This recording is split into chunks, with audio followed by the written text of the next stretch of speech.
রোববার দিন সকালবেলা লক্ষ্য করে দেখবেন পাড়ার মাটনের দোকানে লাইন পড়ে। একদম।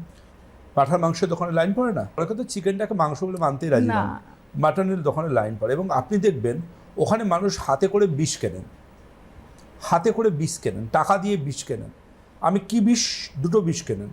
একটা হচ্ছে মাটনের সাথে ফ্যাট নেন, মাটনের সাথে ফ্যাটটা মারাত্মক ক্ষতিকারক হার্টের কাছে। আর দ্বিতীয় হচ্ছে মাটনের লিভার বা যে কোনো অর্গান।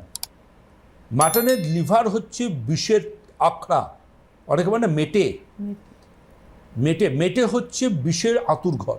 মেটে যা শরীরে যাবে তার মাল্টিপল সমস্যার সৃষ্টি হতে পারে।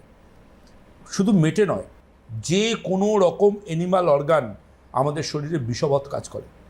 জানবেন যে কোনো আমরা শরীরে ওষুধ কেমিক্যাল যাই খাই না কেন সেটা লিভারে গিয়ে লিভারের সাথে কালেকশন হতে লিভারে জমা হতে পারে। লিভারের মধ্যে অনেক ভাইরাস ব্যাকটেরিয়াও থাকতে পারে। তার জন্য লিভার কখনো কিন্তু খেতে নেই, মেটে খেতে নেই। কিন্তু অনেকে সেই টাকা দিয়ে হার্ড অ্যান্ড মানি দিয়ে মেটে কিনে নিয়ে শরীরে রোগ ঢোকায়। আপনি অবাক হয়ে যাবেন শুনলে, যারা মেটে খান তাদের যদি ইউরিক অ্যাসিডে তারা যদি গাউটের পেশেন্ট হন, তাদের সেই রাত্রির থেকেই পায়ের ব্যথা বাড়বে। মানে মারাত্মক রকম ক্ষতি করতে পারে ইউরিক অ্যাসিড বেশি যাদের, এই গাউটের পেশেন্টদের।